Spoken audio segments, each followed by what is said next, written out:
Hello guys, welcome back to my channel. তো চলে এসেছি আবারও একটা শর্টস নিয়ে। এটা হচ্ছে একটা নতুন সূচনা, মানে একটা অন্যরকম ব্লগ। এটা আমরা যাচ্ছি একটা মায়ের মন্দিরে। তো সেখানেই আমাদের এখানে যে রুদ্র বাবা আছে তাকেই আমরা মানে তার মানত ছিল, তো সেখানে যাওয়া হচ্ছে যে তার মানে মানত পূরণ করার জন্য। তো সেখানেই আমরা চলে গিয়েছিলাম, কিন্তু সেই দিনটা ছিল খুব মেঘলা। তো সবাই মিলে চলে গিয়েছিলাম। আর দেখতেই পাচ্ছ বাচ্চা পাটিগুলো কী করছে।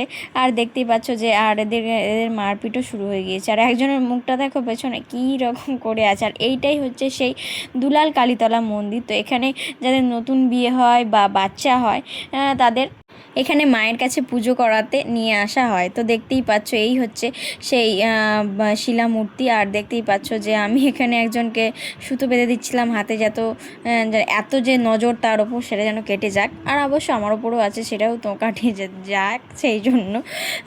তো আমিও দেখতে পাচ্ছিলাম যে সবাই বাচ্চা পার্টি তো গিয়েছে, তো সেই জন্য বেশ বেশ কিছু খেলনাপাতি কেনা হচ্ছিলো।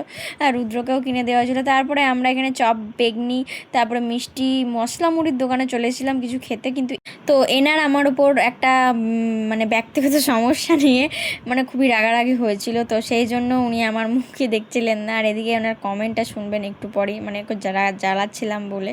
তো এইভাবেই আমরা এইসব খাওয়া দাওয়া করছিলাম। কিন্তু আমার ক্যামেরা উনি ভেঙে ফেলে দিবেন বলছিলেন, কারণ মুখের সামনে ওনার ক্যামেরা নিয়েছিলাম। উনি হচ্ছেন অনিরুদ্ধ, মানে ওনার ভাই।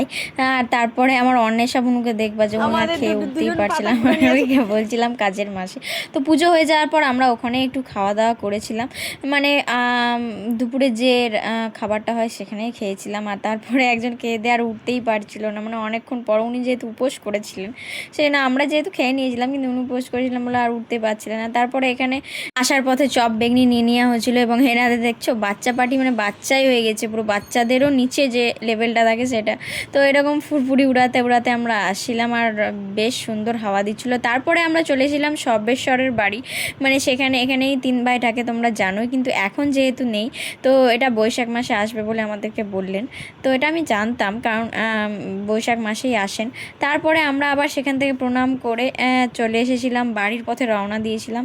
এইভাবেই আমাদের সারা দিনটা কেটেছিল।